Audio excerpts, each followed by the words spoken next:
Morning, everybody. Lovely to see you, although probably I can't really see anybody. I hope you can all hear me. If not, please turn up your volume as much as you can. I'm Liz, and this is my friend Nancy, and we're in Nancy's lovely home, so thank you, Nancy. Today, I'd like to introduce you to something called Chinese wand exercises. I found out about these a good many years ago and have been absolutely blown away by them, their effectiveness and their adaptability for all sorts of abilities. I teach people who've had strokes and all sorts of things. So it's a very adaptable and easy form of exercise to learn and to do. You don't need any special clothes, anything at all. You don't need a special place. All you need is a stick. And if you haven't got a stick, you can use a scarf or, as Katie's got, a dressing gown cord. But just a stick, a bamboo pole, piece of doweling that's about 4 foot long. It will depend. If you're very, very tall, you'll need a slightly higher one, about another inch or two. And if you're very short, similarly, maybe a slightly shorter one. But you can always hold it in a different place. So Chinese wand exercises, very briefly, came from China, may have been around for hundreds, maybe even longer, thousands of years, and was really more specifically used by what you might call the elite rather than everyday. So it's not a martial art.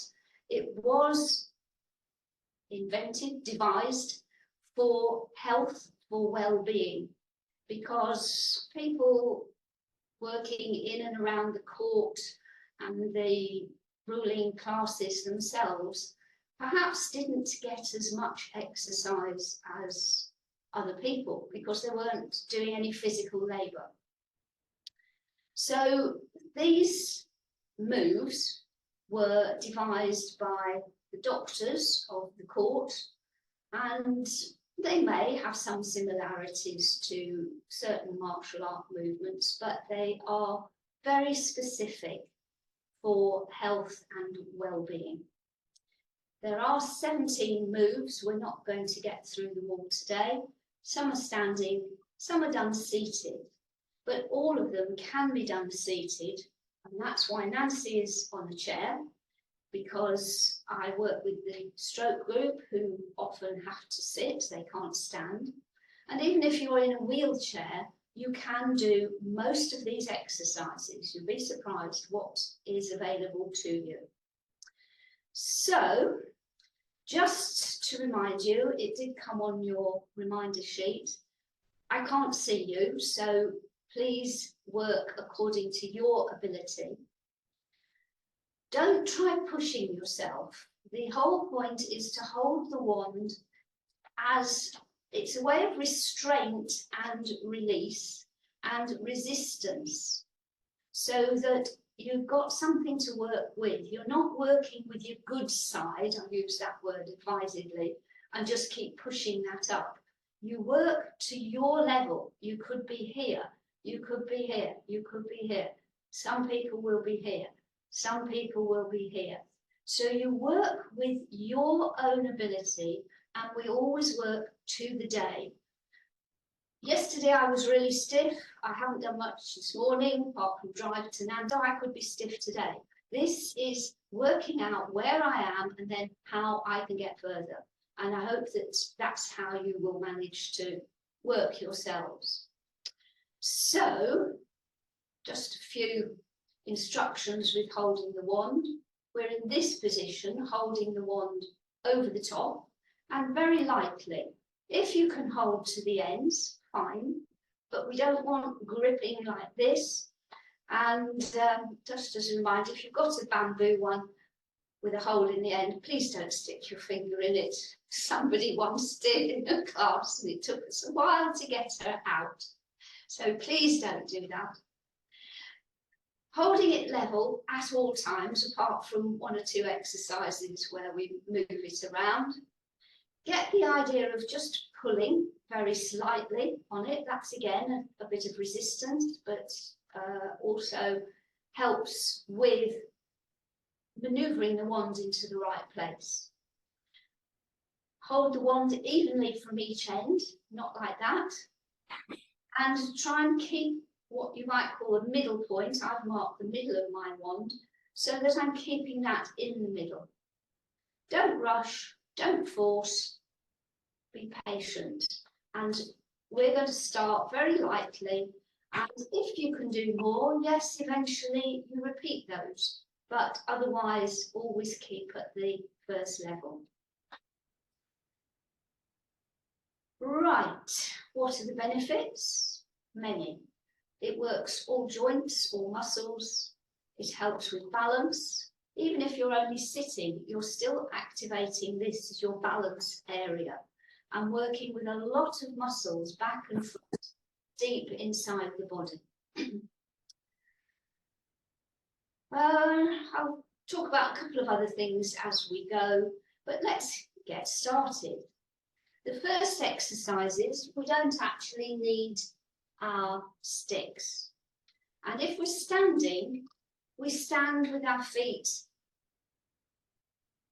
go back a little bit, about hip width apart. You don't want to be out here, you don't want to be in here. So most of the exercises are done about hip width apart. Sitting on the chair fairly similarly, as evenly as your chair allows. And the first exercises are, the first set of exercises called stretching the crane. A lot of the moves relate to different animals or different situations that people would have known about back in the day. So stretching the crane, we open out and we come up on our toes if we can, and then we just fold forward, just as far as you feel comfortable. And we do maybe about half a dozen of those. Similarly, on the chair, Nancy is going to be able to lift her arms to wherever she feels comfortable, open out your wings, and then come down. And Nancy is also coming up onto her toes. So imagine you're a crane, stretching. You may have seen them on any of those nature programs, opening and closing. And after about half a dozen, you ruffle your feathers, and then you can pick up your wand and just get used to the feel of it. So once you've got hold of that wand, even staying in the very first position and doing nothing else, you're starting to activate both the muscles in your body, but also the energies. Because we're working with something from China, we're thinking about those yin-yang exercises, getting those balance between the energy. So even just holding this is a good exercise. But we're going to go a little bit higher if we can. Some people will be much higher. Some people will still only be down here. Some people could even be here. You find where you're comfortable and can hold that stick level for a short period of time. So I'm going up here somewhere. And for the first exercise, we just hold it for a few seconds. And then we bring it down level and slightly bend the knees. Nancy's going to come up onto her toes. Then we go back up again and up on the toes. And then we come down again, going maybe a little further. And then we go up again, back on the toes and down. I suggest for starters, everybody does maybe 3. If you're used to movement, you could do a few more. So when you've done the number you've chosen to do, it's nice to just stand with your wand, making a connection with the earth. The energy is going to rise, your yin energy, And we're just allowing the yang energy to settle. That comes down. Liz, can I just say something? I think for the seated people, it's very important to try not to slump and do this. Very good. Yes, Nancy is pointing something out, because when you're seated, you often sit in a very slumped position, and we're trying to get this to open out. So it's easier when you're standing to do that, whereas when you're sitting. Yeah. So make sure your sitting bones are well positioned, wriggle into your seat and sit tall. You will find, when you've done these, you will be taller at the end. Whenever I have taught these in a class, we all adjust our driving mirror when we go home because it's too low. So it's amazing the difference it can make to toning this area of the body. Okay, we've done stretching the crane. We've done the first one, which was sunrise, sunset. And now we're going to do a very funny one. Well, the name is funny. It's called peeling the octopus.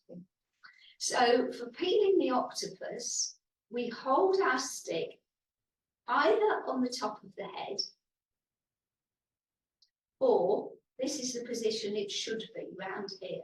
But you don't want to be straining like that. So if there's any strain and you're pulling the stick hard in, come up a bit. Just come up a bit and feel that you can pull your stick apart. For those who are using a scarf or something light, you need to pull it because otherwise your scarf's going to be saggy. You always want that scarf to be taut, just like a stick. So here, maybe, here, here, here. And if you really can't get it right up, you can still be here. That's fine. We're going to be gradually loosening up those shoulders.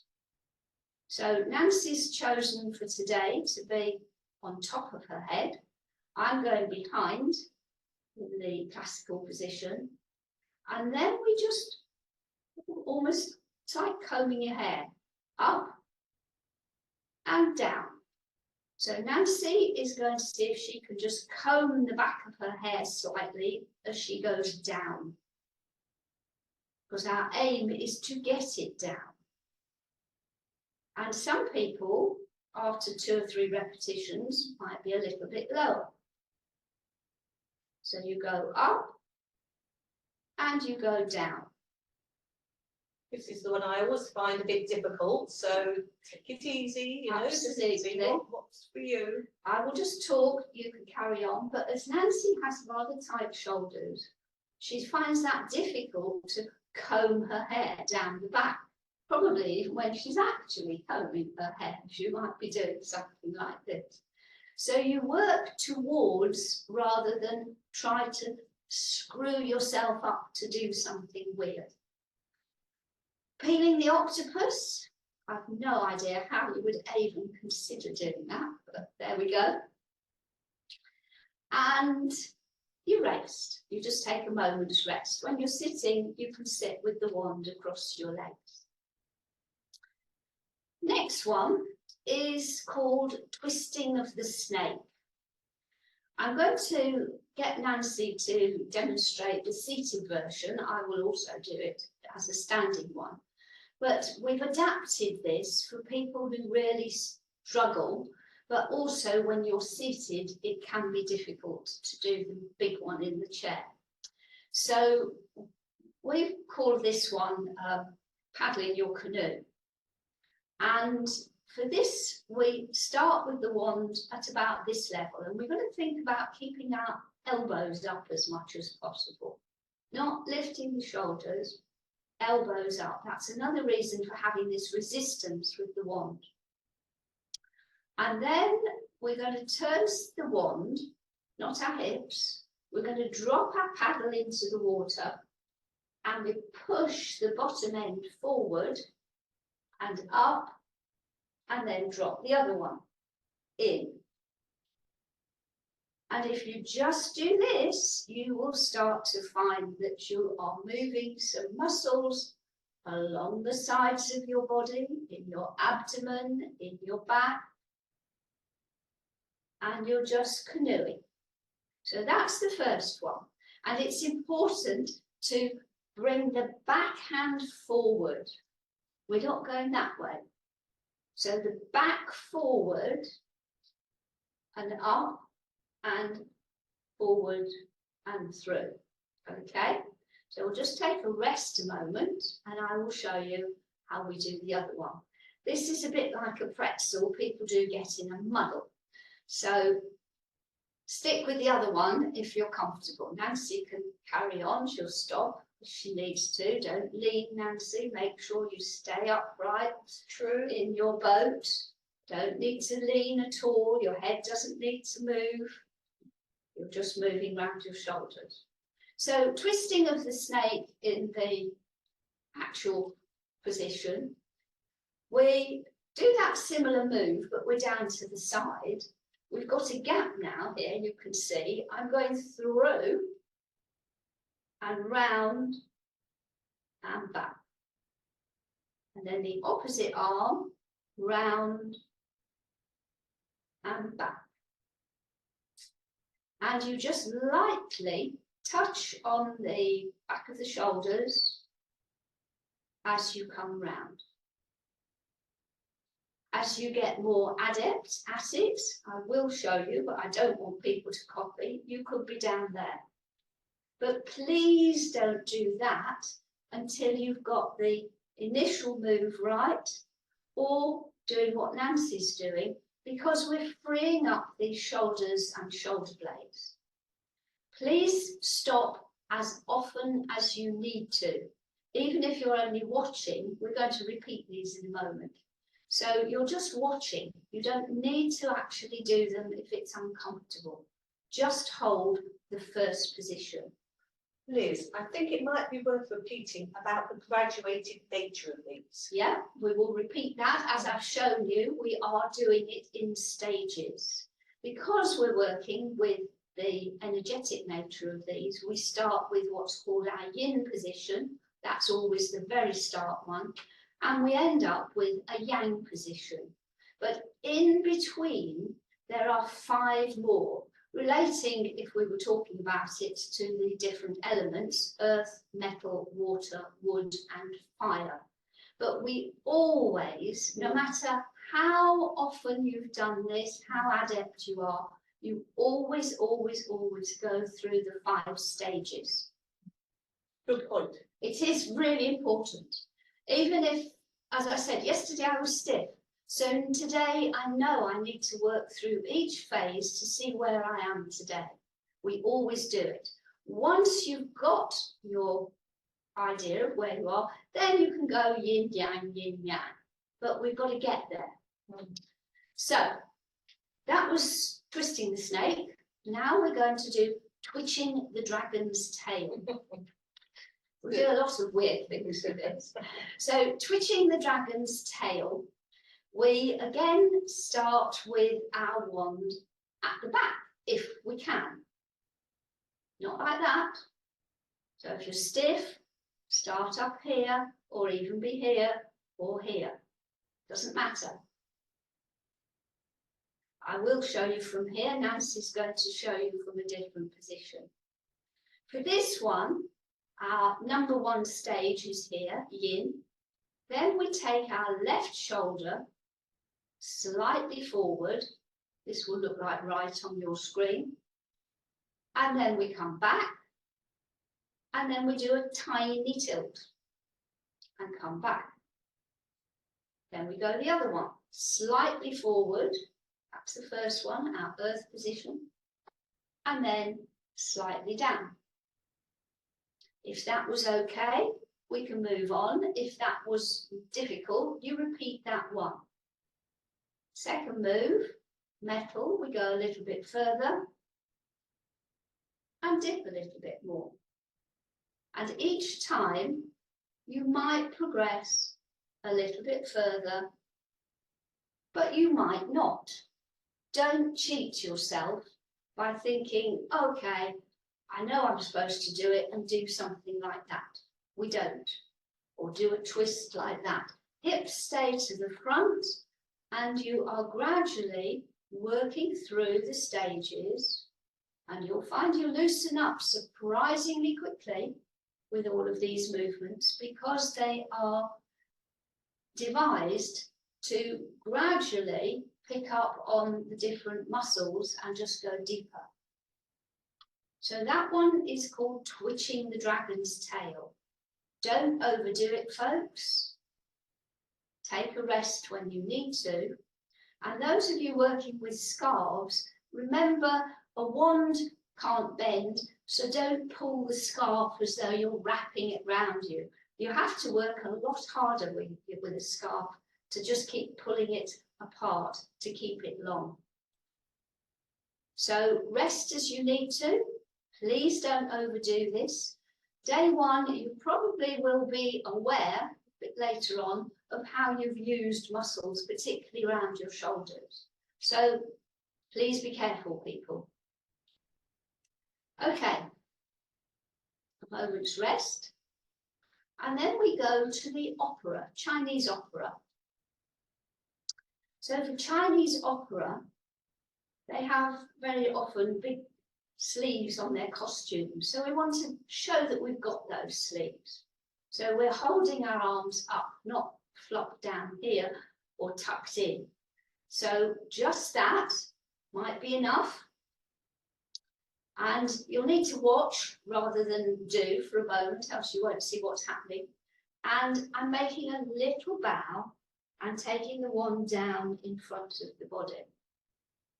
Nancy's going to reach to her knees to begin with, or on her legs. Then a little turn to the side and similar, go down and touch the leg. Come back to the front. The important people are in the front, so they get a double bow at the front. And as you'll see, my wand is remaining level. Nancy's wand is remaining level. When you do the turn, the hips stay to the front. Nancy's will, of course. And the wand stays level. And you come back up. And another one to the front. Already, I'm going that little bit further. Turn to the side. And I might get a little bit further down to the side. Keep your legs nice and strong and firm. And if you find that you need to sit down or stop, please do. That's interesting about your legs. As you said that, I noticed my feet wanting to come off, but sitting, you keep your feet nice and firm. Yeah, on the floor rather than letting them twist around. that's right. It's so easy. I could do that with my leg, but I'm not. I'm keeping strong, moving from the waist. This is why it's such a good exercise to trim this area. It works a lot of things. So we always start and finish with a front one, and you work evenly to each side. And gradually you would find you get further down each leg and further down in the front. But the aim is not to be at that extreme position.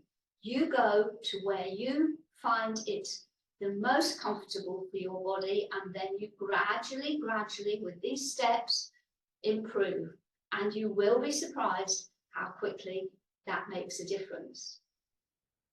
Okay, at the opera. Now we are going out in the fields, and for this one, if we're standing, we do bring our feet closer together.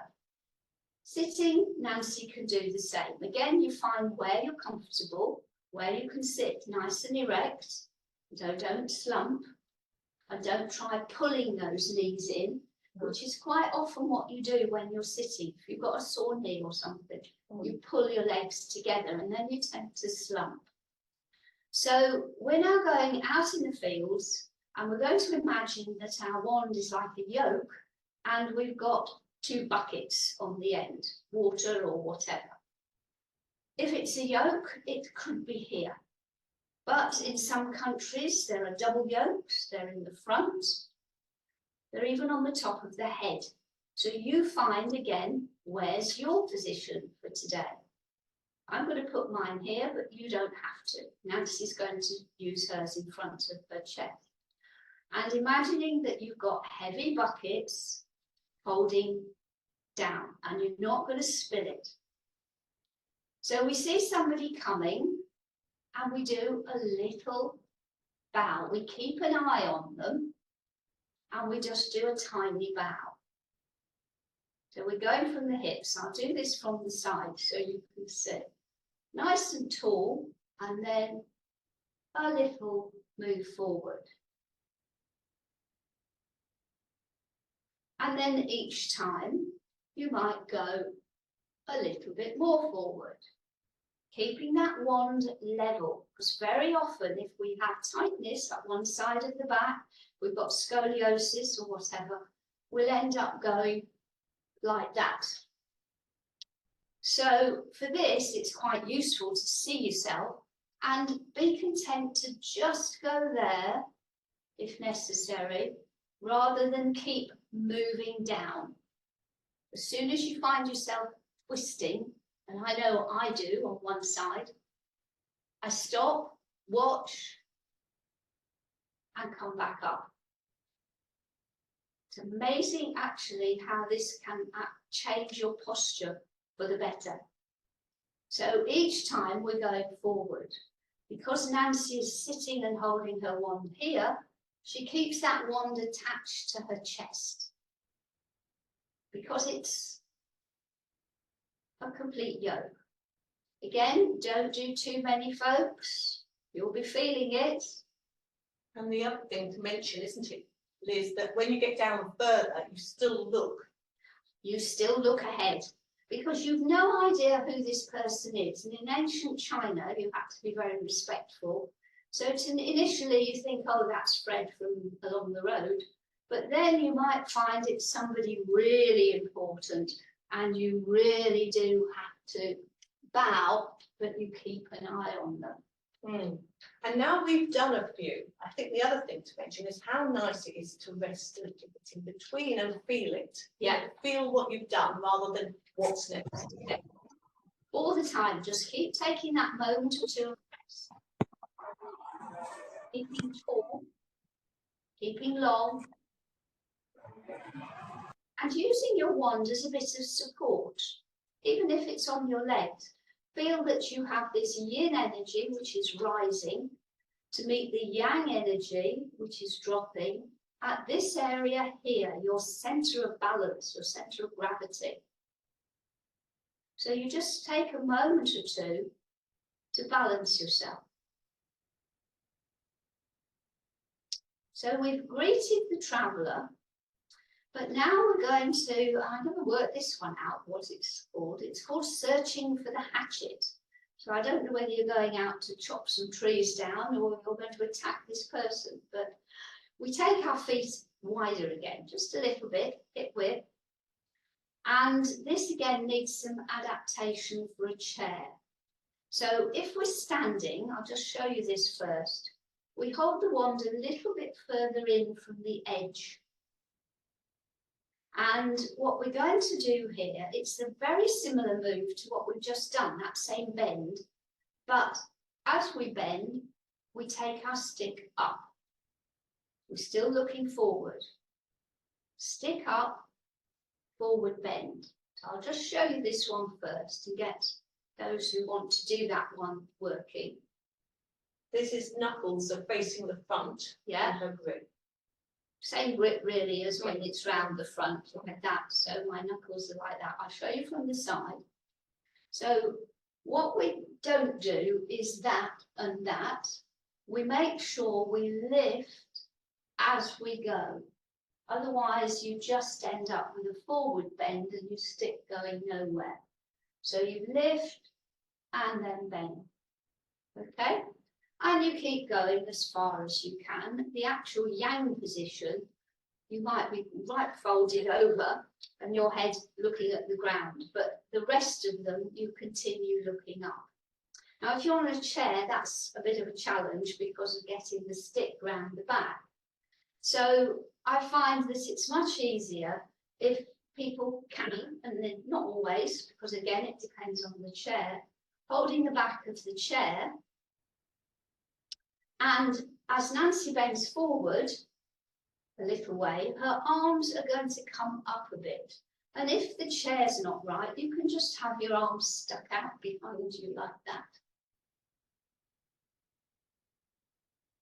And she continues doing that as much as she can. Her arms might go right towards the top of the chair. They might not. Does that feel nice? It feels actually nice to have that feeling. I mean, I've got a good chair for this, to be honest. Yes. You might not. And yeah. Yeah, it's good, isn't it? Mm. And of course, some of these you can actually do as a one position anytime. You know, if you're feeling a bit stiff around the shoulders, some of these moves can be really useful rather than going, oh, I've got poor shoulders or whatever. So we're gradually loosening them up. So that one is searching for the hatchet. Just a reminder, at the front, we're going back and then over. But the idea is not to get to the extreme just because you've seen somebody else do it, and you keep your stick level. There, I was slightly tipping, so this is good for me, seeing myself on the screen. Okay, next one is another weird one. Horse on a tightrope. See them every day, of course. And for that, we go as wide as we can, even on a chair. And we turn our feet out a little bit. A good Charlie Chaplin position here. And this will very much depend on your hips and legs and everything else. So if you can't go very far, bring your Charlie Chaplin to here. That's fine. But we are aiming to get as wide as possible, because you've got to imagine your tightrope. And we can stand, certainly for beginners, I like people to have their stick in front because it helps balance. And for this one, we bend our knees outwards. They're not coming in and forwards, they're going out. And it's just like dropping your bottom slightly and out. And each time you go a little bit further. And Nancy is going to do the same thing, but she's going to come up onto her toes. And then when she comes down, she's going to perhaps lift her toes up. Ooh. That might not be possible, but so long as you come up on your toes, you're still activating the same muscles that I'm doing here. No, that works, Liz, that works well. Yeah. And you keep your stick, you're not holding it for grim death, nice and light, just low, going down and coming up. Ultimately, maybe I'd have my thighs parallel to the floor. That's never going to happen today. And to show you this from the side, what I am not doing is going like that. It is literally a drop and those knees are going outwards, not in. Yeah. And really concentrate on that groin area. Yes. You know, get that Yes. feeling of width there rather than Getting space in space. here. If we were actually doing it with the traditional exercises, we'd actually have our stick there. But that involves quite a bit more balance, especially when you get to here. It's very easy to keep a little bit of bend in the legs rather than come right in, which is why I've asked Nancy to then do the heel and the toe move when she's sitting. Okay, so horse on a tightrope. And when you've done, again, you take a moment to rest. How are we doing, everybody? Thumbs up or thumbs down? Okay. Good. Okay. Horse on a tightrope, that was. Now we are going to do what is actually the only cardiovascular type movement of the whole series. This one's called the springing of the tiger. So let me demonstrate first. I'm holding my stick.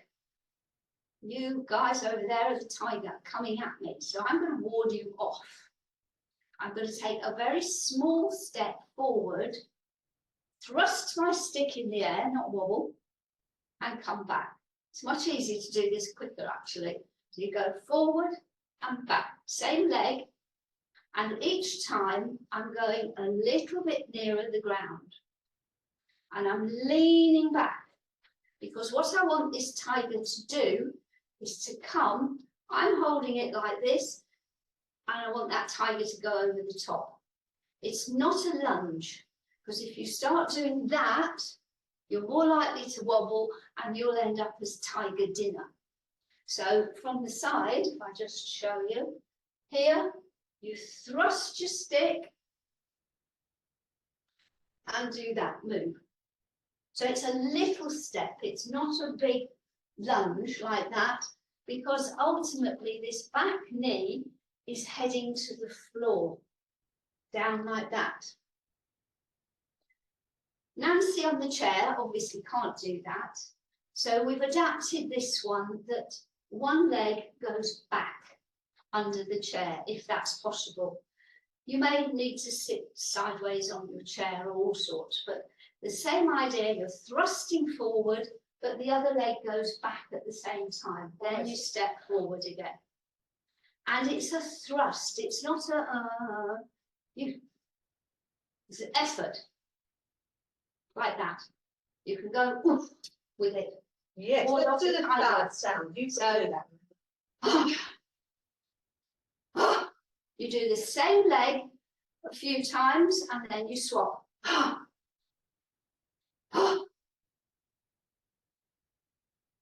So that gets the cobwebs, gets rid of the cobwebs. And you might find your heart rate has gone up slightly with that, which is the aim, cardiovascular.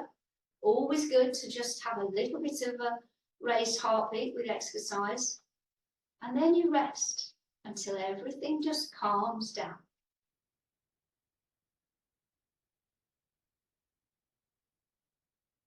I hope they made some good sounds there. I hope so. We all can new hear you. kids, so you didn't have to worry. Okay. Now, the next two exercises actually are out of sequence, but I'm going to do them now because we are only doing the standing series. The rest of them are done either on the floor or seated on a chair. But these two are as useful to do at this point in the series. And this one is called Raising the Bird's Wing. Now, if you've got a chair or a wall to hand, it's good to hold on. You can do it with your stick, holding your stick, but it's much better to have something much more solid to lean on. And Nancy's going to do these standing up because although she's taking the part of somebody who doesn't normally stand to do exercise, we've all stood to get into a room, we've all walked to the toilet, make ourselves cups of coffee, whatever. So being able to stand just for a few moments is really useful. So she's going to hold onto her chair. I'm going to initially do it holding the stick, and you'll see it's much more wobbly that way, so then I will move to the wall. But raising the bird's wing means just that. We take that leg out.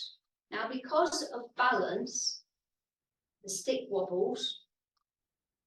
That's why it's much better to hold a chair or the wall, the door, and we can do it either with the stick for extra support, or we could put the stick down and we just have a hand on our leg like that. And each time we take it out and maybe a little bit further, but the secret is to bring it in slowly. As you see, when I do it with the stick, to a bit more challenging on balance and it comes in a bit quicker and I wobble. So it's the side that's the support side that is more important. So we do 2 or 3 with one leg, and then we do 2 or 3 with the other leg. Try not to lean. So Nancy, because she's holding the chair, is not leaning, but it's hard work. It is. It really is hard work. They look so easy, but they can be really quite challenging. It's the quality of the movement that's more important than the quantity or how far you go. Can I just say a point there? You don't point your toes out like a ballet dancer and do this sort of thing. You keep your feet. You point your toe, but you don't stick it forward. No, out to the side. You're just going out to the side like that. Okay. So that was raising the bird's wing. The other side, Liz. Oh, come on. That should be on balance. You can also, of course, hold your chair in the middle if you're even more wobbly, so you're holding with both hands. So you've got lots of opportunities to take support. I could be doing that, holding against the wall like that, facing and holding with both hands. And this is such a good thing for working out what's going on one side compared to the other. And the whole series really is very good. It's really helpful for balance, for preventing falls, which I'm afraid is something that may happen more as we get older. We get more wobbly because you are working with the whole of your spine, the muscles all each side of the spine, the deep muscles, as well as the more superficial ones, and we don't use them nearly as much as you would do in other forms of exercise that, you know, are more gymnastic or whatever. But these actually work you a lot harder because you're working with the deep internal muscles, and that supports your spine, your posture, and falling becomes less of a problem because you've improved your balance. So the last one of the standing is called the ox is kicking, and again that needs to hold on. These two normally are done flat on the floor. So Nancy's going to hold her chair with both hands, like that. I will do one with the stick, but I'm going to use the wall as well.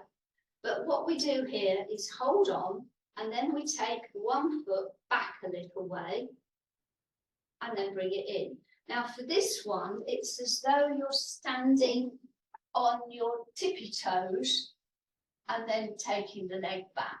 So that really works the back of the leg. So you're not pointing your toe and you're not bending your knee.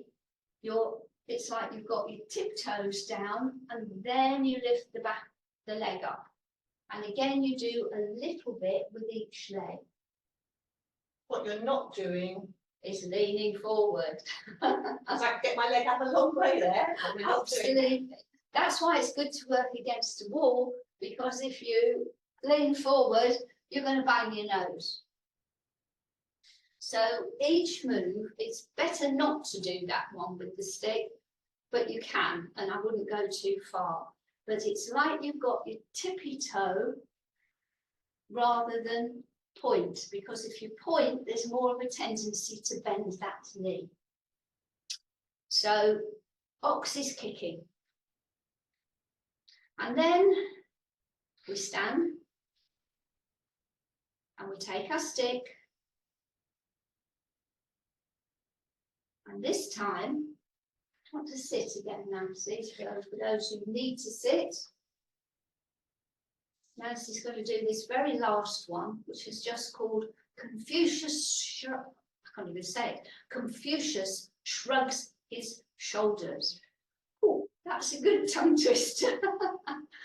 But if we're standing, we're holding our stick evenly, and just letting the arms just drop down from the shoulders. We're just holding that stick lightly.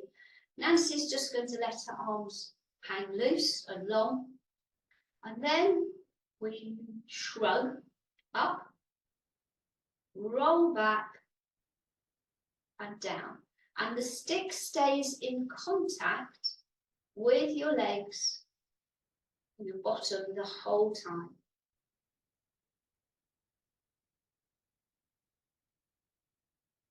And you do about half a dozen of those.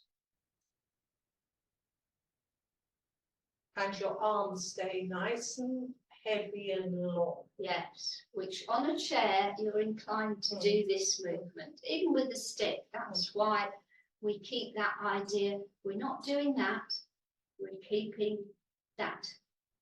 This is the idea of the resistance, the restraint with this. We're stopping doing perhaps what we normally do in order to improve the whole system and to make the muscles work as they should do with or against each other. So a bit of resistance and then release. The stillness and then movement. This is how we work with yin and yang energy. So we've done all of the standing exercises, and if we have time, we would do some of the seated ones, but I'm actually going to suggest we maybe repeat what we've done already, but much quicker, because now you know what you're doing. I don't need to explain all the detail in the same way. Next week, when we're here again, it will be the same, because that is what these exercises are about. Repetition, repetition, repetition. And I will explain maybe a little more. We may get the seated ones done, or maybe that's for another day. So if you find that you've overdone things and you would like to sit down when we repeat all of these, please do. Please sit. So I'll give you a moment for those who find they need a chair to get one. And obviously we don't need to do our stretching the crane because we've done our warm-up. But remember, stretching the crane is literally just like, nobody needs to do it, but it is literally open your wings and fold. That's the stretching the crane.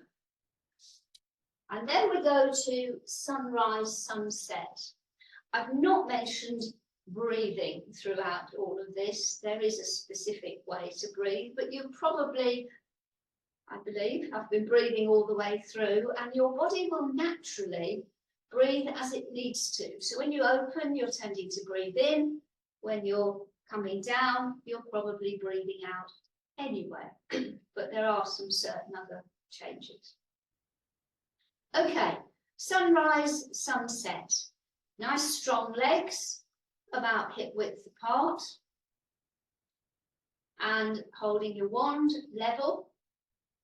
For some of you, if you need to be in a little bit closer on your wand, it's too long for you, that's absolutely fine, particularly if you've got a shoulder challenge one side. But always evenly, never like that. Always evenly.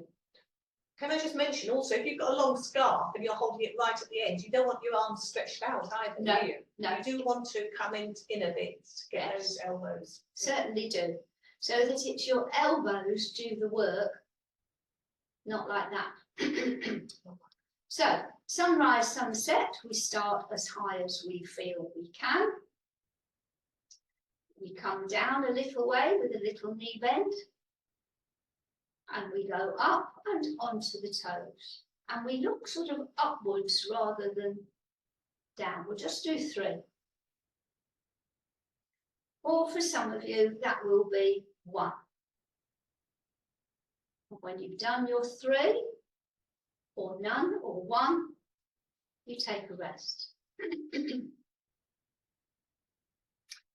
Now we go and find, we go find our octopus. Some people might be here, not pulling it round, but just lightly touching. Others will still be here, wherever. And then we go up and bring it either in front or, as I'm doing, just combing down the back of the hair and maybe going a little lower. Up, down. You might be coming lower, you might not. Eventually you get your swan down more to the bottom. No more than 3. Do 1 if that's all that's suiting you. Peeling the octopus. Now we're twisting the snake. Now remember, this could be your canoeing. So Nancy will demonstrate canoeing. I will do the other version. So twisting the snake, we're in the front. Make sure you're staying upright, Nancy, don't lean. As you can see, that's what I'm doing. I'm only moving my back, my shoulders, my abdomen, but you can't see the muscles that I'm actually working with, because we're working with the internal ones. And each time I can go a little bit lower.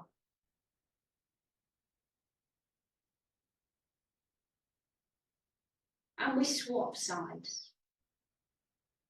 So I haven't done on that side, so I was busy watching Nancy.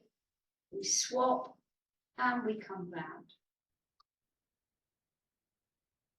How does that feel, Nancy? Feels good. And also, when you said about leaning, sometimes you want to do the same thing the other side, Yes. but you can't. No. Unless you adapt and do this. Yes. So again, it's that idea of inner wisdom, finding out what's going on in our body. Nobody else's. Nobody else's body. I mean, okay, you've got to watch us at the moment, but eventually this is very much working with yourself to improve how your body is functioning, because obviously it's working very much with all your internal organs. They're all getting quite a workout as well with all the twisting. But I bet you're feeling a lot looser. Exactly. And you might find that I'm sure everybody else will be. Yeah, you'll be feeling a bit maybe uncomfortable because you've been exercising in a way you're not used to, but you will be a whole lot looser. And I would suggest that maybe later on in the day, you have another wiggle, or just even a little bit of practice with your wand or your scarf to keep that looseness there. So we've done twisting the snake. Now we are going to twitch the dragon's tail. For this one, we're around the back, maybe, or in the front, or on the top. And we take left shoulder slightly forward. Don't let the stick pull on your neck so you're collapsing. Tiny movement, tiny dip. Tiny movement forward with the right, tiny dip. So even though we're repeating this, we're still going through those 5 stages.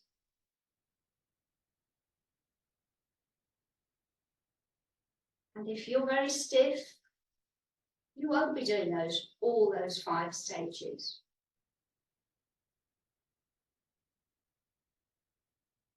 And you just do maybe 3 and then take a rest.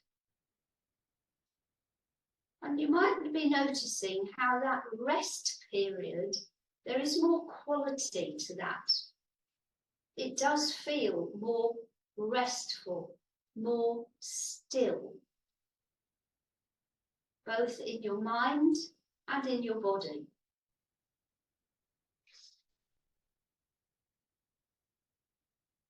Now we're going to the opera.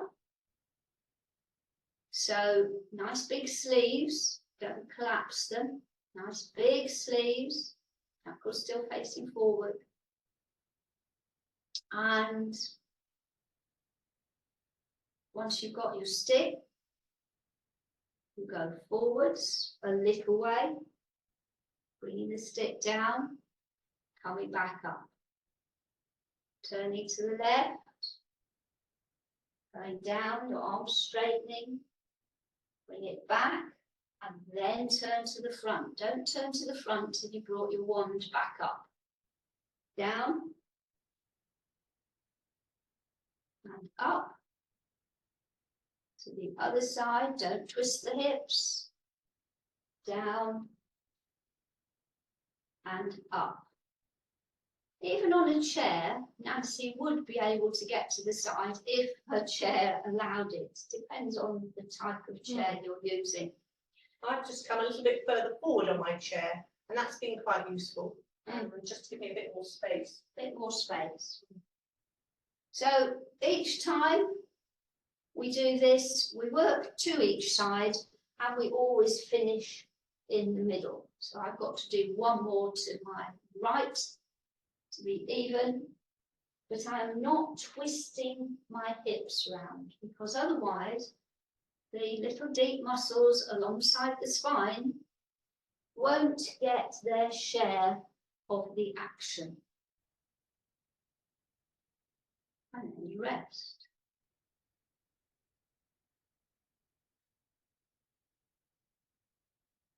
So now we're doing greeting the traveller. Remember, this is one where your feet come a lot closer. We have our yoke. Again, you find out where your yoke wants to be. It might be here, might be in the front. I'm going around the back. Nancy's going on the top. You can see how she's making those tiny adjustments as she looks at herself, just to make sure that wand is level. So we go forward, front of the body long, strong legs, keeping an eye on that person who is coming towards us. And then we go a little bit further, maybe, keeping those legs long and strong. I know in the instructions that were originally given, it said lock the knees. I really don't like that phrase. We're just keeping them long and strong. Do your 3 and then come to the rest point.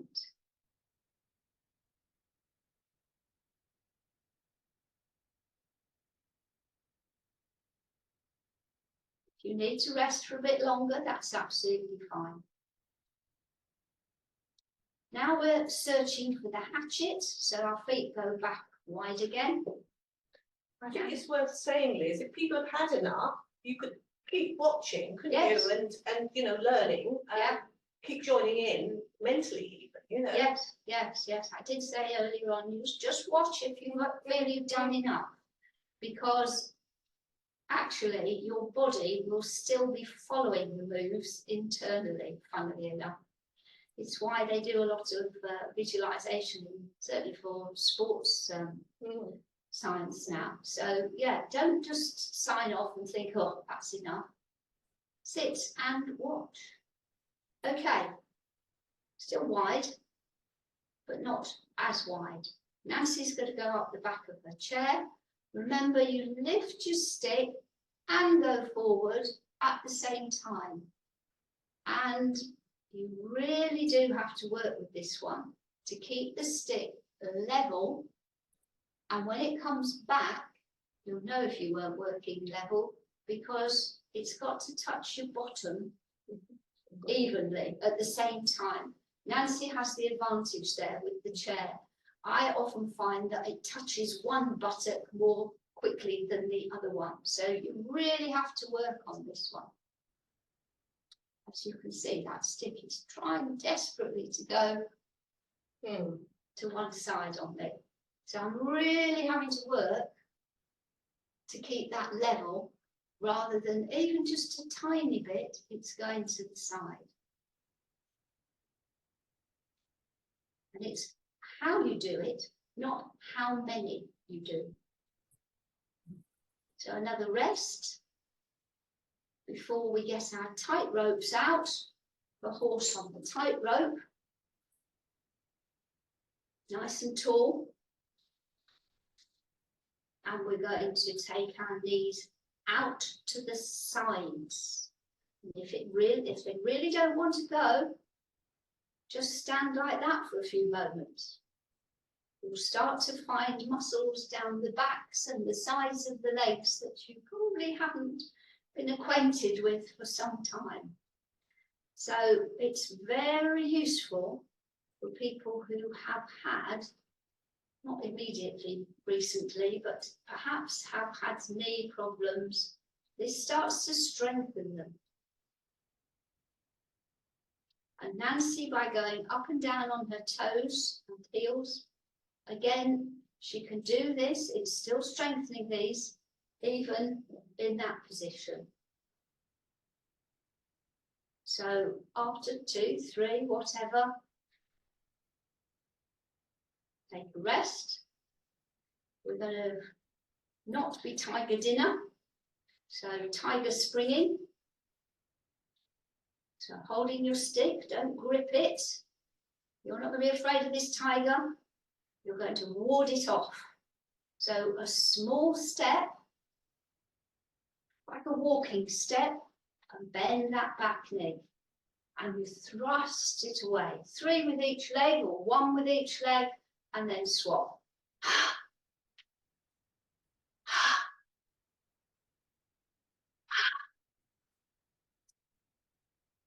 And rest. Okay? Take as much rest as you need, particularly after that one. And then the people who are sitting, if you can stand,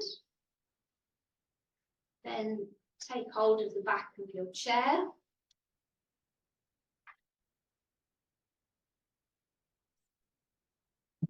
Then move to the wall, just because. Remember, bird's wing, you're holding and you're going literally out to the side. And for the bird's wing, your toes sort of point, but you're not turning your leg out.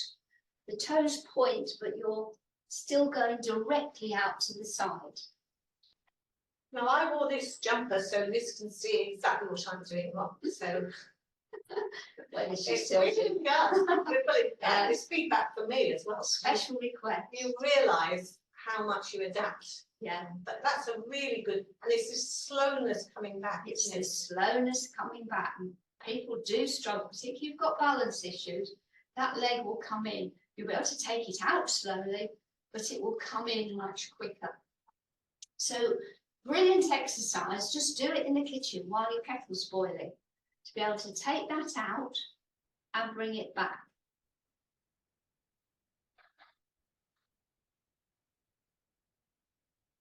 And then, having raised your bird's wing, you take a moment rest, and then you can do your ox kicks. Again, either holding the wall or onto the chair.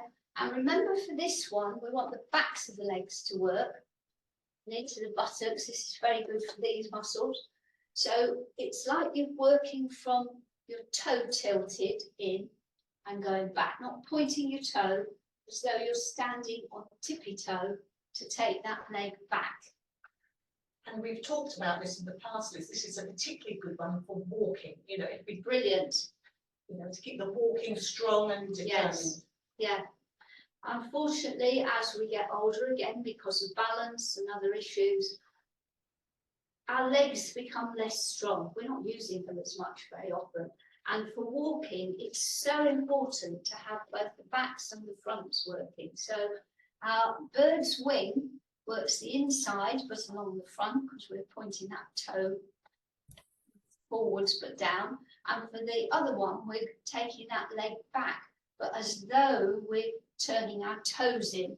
So we really do have to work these leg muscles. And we don't have to go anywhere.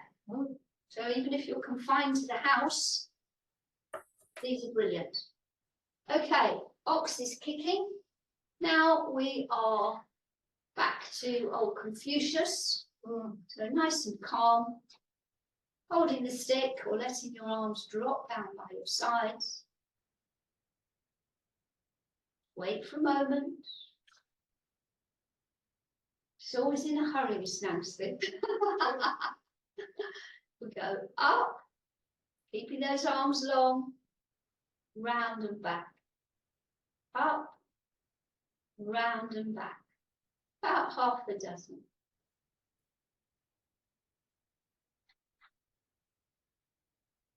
And you keep feeling those arms are long and heavy, because that yin energy is not shooting way up there.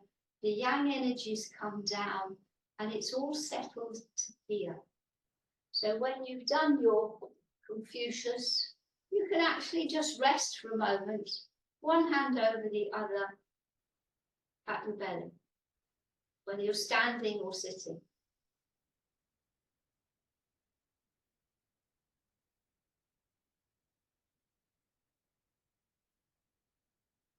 And then, when you're ready, give everything in a jolly good shape and get on with your day. Because we have just about come to the end. So I hope you enjoyed your introduction to the Chinese wand exercises.